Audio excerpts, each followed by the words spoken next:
ಸ್ನೇಹಿತರೆ ನಮಸ್ಕಾರ. ಈ ದಿನ ನಾವು ಚುನಾವಣಾ ಆಯೋಗಕ್ಕೆ ಸಂಬಂಧಪಟ್ಟಂಥ ಪ್ರಶ್ನೆಗಳ ಕುರಿತು ನೋಡಿಕೊಳ್ಳೋಣ. ಮೊದಲನೇದಾಗಿ, ಭಾರತದಲ್ಲಿ ಚುನಾವಣಾ ಆಯೋಗವನ್ನು ಯಾವ ವರ್ಷದಲ್ಲಿ ರಚಿಸಲಾಯಿತು? ಇದಕ್ಕೆ ಸರಿಯಾದಂಥ ಆಯ್ಕೆ 1950 ಜನವರಿ 25ರಂದು ರಚಿಸಲಾಗಿದೆ. ಇದು ಭಾರತದಲ್ಲಿ ಲೋಕಸಭೆ, ರಾಜ್ಯಸಭೆ, ರಾಜ್ಯ ಶಾಸಕಾಂಗಗಳು, ರಾಷ್ಟ್ರಪತಿ ಮತ್ತು ಉಪರಾಷ್ಟ್ರಪತಿಯವರ ಚುನಾವಣೆಗಳನ್ನು ನಡೆಸುತ್ತದೆ. ಸಂವಿಧಾನದ ಯಾವ ವಿಧಿಯು ಚುನಾವಣಾ ಆಯೋಗದ ಅಧಿಕಾರದ ಬಗ್ಗೆ ತಿಳಿಸುತ್ತದೆ? ಇದಕ್ಕೆ ಸರಿಯಾದಂಥ ಆಯ್ಕೆ 324ನೇ ವಿಧಿಯು. ಈ ವಿಧಿಯು ಅಪರಾಧಿಗಳು ಮತ್ತು ಭ್ರಷ್ಟರನ್ನು ರಾಜಕೀಯಕ್ಕೆ ಪ್ರವೇಶಿಸುವುದನ್ನು ತಡೆಯಲು ಅಧಿಕಾರ ನೀಡುತ್ತದೆ. ನೋಡೋಣ ಮುಂದಿನ. ವಿದ್ಯುನ್ಮಾನ ಮತಯಂತ್ರಗಳಲ್ಲಿ ನೋಟಾ ಬಟನ್ ಆಯ್ಕೆಯನ್ನು ಯಾವ ವರ್ಷದಲ್ಲಿ ಪರಿಚಯಿಸಲಾಗಿದೆ?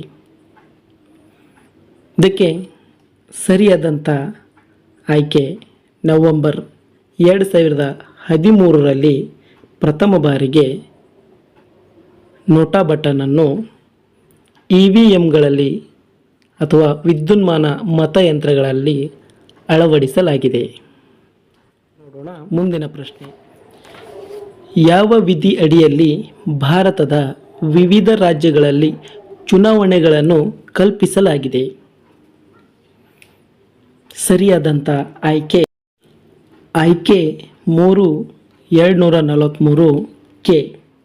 ಇದು ರಾಜ್ಯ ಮಟ್ಟದಲ್ಲಿ, ರಾಷ್ಟ್ರೀಯ ಮಟ್ಟದಲ್ಲಿ ಪ್ರಜಾಪ್ರಭುತ್ವವನ್ನು ತಳಮಟ್ಟದಿಂದ ಸ್ಥಾಪಿಸುವ ಉದ್ದೇಶವನ್ನು ಹೊಂದಿದೆ. ಭಾರತದ ಮೊದಲ ಚುನಾವಣಾ ಆಯುಕ್ತರು? ಇದಕ್ಕೆ ಸರಿಯಾದಂಥ ಆಯ್ಕೆ 3 ಸುಕುಮಾರ್ ಸೇನ್.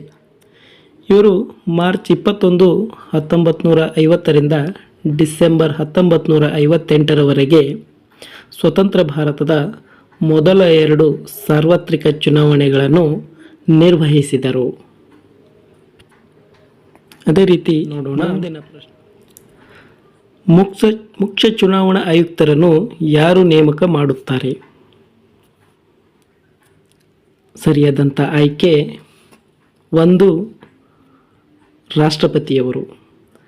ಭಾರತದ ರಾಷ್ಟ್ರಪತಿಯವರು ಸಂಸತ್ತಿನ ಸಲಹೆ ಮೇರೆಗೆ ಮುಖ್ಯ ಚುನಾವಣಾ ಆಯುಕ್ತರು ಹಾಗೂ ಚುನಾವಣಾ ಆಯುಕ್ತರನ್ನು ನೇಮಕ ಮಾಡುತ್ತಾರೆ.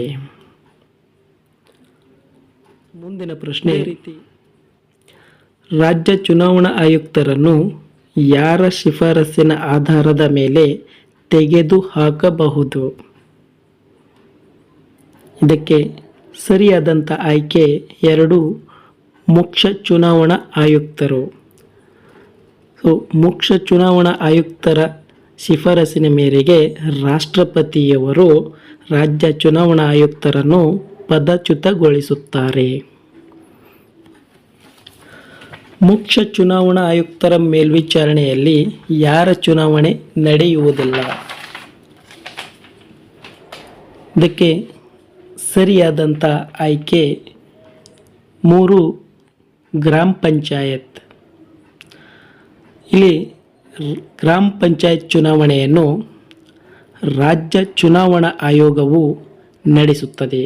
ಆದ್ದರಿಂದ ಆಯ್ಕೆ 3 ಸರಿಯಾದಂಥ ಉತ್ತರ ಆಗಿರುತ್ತದೆ.